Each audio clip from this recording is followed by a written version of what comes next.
I grew up in Oak Park. I grew up in a Jewish community in a Jewish family. And of course, when you grow up with a particular faith, even though you see others in the world that may have different faiths, you're pretty much certain that yours is the only right and true faith. Well, after moving up to Lansing to go to college a number of years ago, I was challenged, and people would say, well, haven't you read the New Testament? Haven't you read the Gospels? Haven't you, and why do you reject it? And I hadn't really rejected, I hadn't really considered it before. And after a while, as I would get into arguments or conversations, pardon me, with people, they would make these real compelling cases as far as why their holy book was the right one. And I realized at a certain point, I couldn't counter that.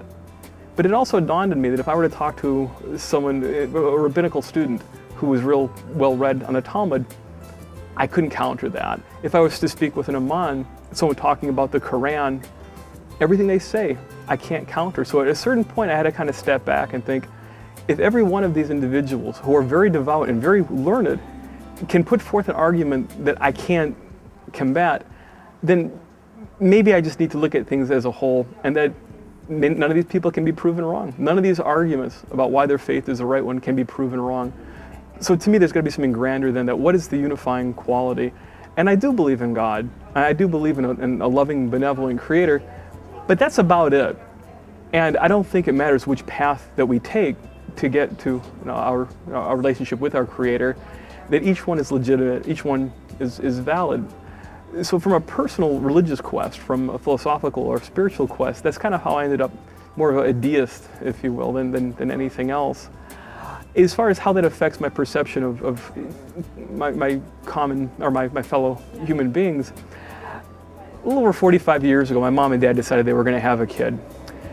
At the point I was conceived, quite candidly, I had really no control over whether I was going to be born in America, whether I was going to be born white, male, heterosexual, prematurely gray. I mean, none of this was really played out for me. It was just a matter of my destiny was chosen at that point.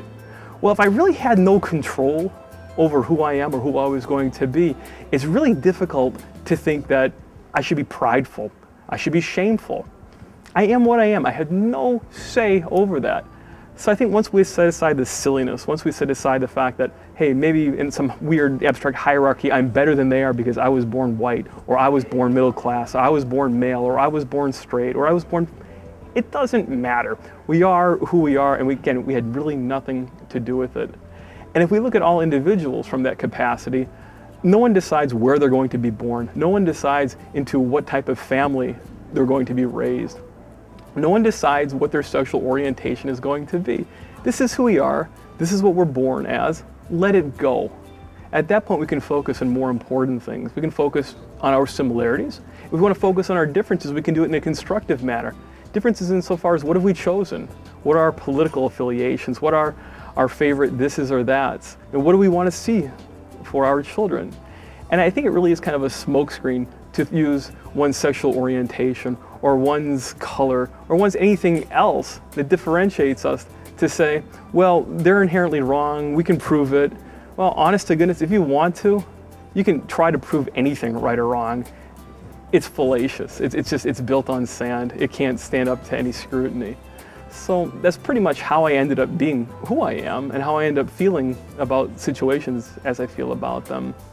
In a broader sense, too, if anyone is ever going to say to me, your child cannot grow up to be a doctor, your child cannot get into this school, your child cannot play football because of their gender, because of their race, because of a whole myriad of other circumstances, I would be furious.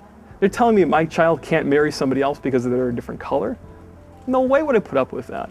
If anyone's going to tell my child that they can't marry someone, they can't fall in love with someone because they're the same gender, that these people who care very much about each other can't raise children and have health insurance benefits, they can't have shared parental rights, there's just no way. I will not tolerate that. I will not allow someone to marginalize my family, my friends, my neighbors, my coworkers. It's just not going to happen.